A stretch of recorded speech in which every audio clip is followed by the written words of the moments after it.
ஏஎஸ்ன்னு சொல்லிட்டு விஜய் சேதுபதி சார் படத்துல வந்து நான் நடிச்சிருக்கேமா. கிளைமேக்ஸ் சீன்ல ரோலக்ஸ் என்ட்ரி மாதிரி ஒரு சூப்பரான என்ட்ரி. ஓகேங்களா?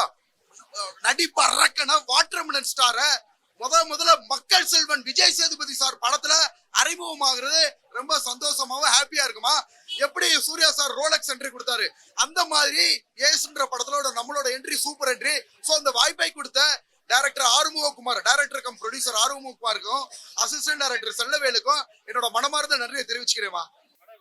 நல்லா இருக்கு, பாக்கலாம். படம் யோகி பாபு நல்லா இருக்கு, விஜய் சேதுபதி நல்லா இருக்குது. படம் ஃபுல்லா காமெடி தானே. யோகி பாபு வந்து விஜய் சேதுபதி ஒரு ஹீரோனா, யோகி பாபு வந்து இன்னொரு ஹீரோ. அந்த அளவுக்கு சிரிக்க வச்சுக்கிட்டே இருக்காங்க. சாம் சிஎஸ் வந்து மியூசிக் டைரக்டர், அவர் இன்னொரு ஒரு ஹீரோ. பிஜிஎம் போட்டு அடிச்சு தெறிக்க விட்டுக்கிட்டே இருக்கிறாரு. சிரிச்சுக்கிட்டே இருக்கலாம். நீங்க பெருசா வந்து எக்ஸ்பெக்ட் பண்ணாதீங்க. படத்துல சில லாஜிக் மிஸ்டேக்ஸ் எல்லாம் படத்துல இருக்கு. அதெல்லாம் பார்க்காம ஜாலியான ஒரு படம் பார்க்கணும் அப்படின்னா நீங்க வெங்கட் பிரபு சார் படம், அப்புறம் நெல்சன் சார் படம் பாத்தீங்கன்னா எப்படி இருக்கும், கோலமாவு கோகிலா, டாக்டர், அது மாதிரி நம்ம சிரிச்சுட்டே இருக்கலாம். ஸ்டார்டிங்ல இருந்து எண்டிங் வரலாம் சிரிச்சுட்டே இருக்கும். படத்துல வந்து எந்த மைனஸும் கிடையாது. செம்மையா இருக்கு. நீங்க வந்தீங்கன்னா ஃபேமிலியோட நல்லா என்ஜாய் பண்ணலாம். அந்த அளவுக்கு செம்மையான ஒரு தரமான படமா இருக்கு. யோகி பாபோட காமெடி நல்லா இருக்கு. லாஸ்ட்ல கிளைமேக்ஸ்ல வந்து பாத்தீங்கன்னா ஒரு கேமியோ ரோல்ல வந்து வாட்டர்மெலன் ஸ்டார் வந்திருக்காரு. சூப்பரா நடிச்சிருக்காரு. நல்லா பக்காவா இருக்கு மூவி. ஆஸ்வல் எப்போதுமே நடிக்கிற மாதிரி சூப்பரா இருக்கு. எல்லாமே சூப்பரா இருக்கு.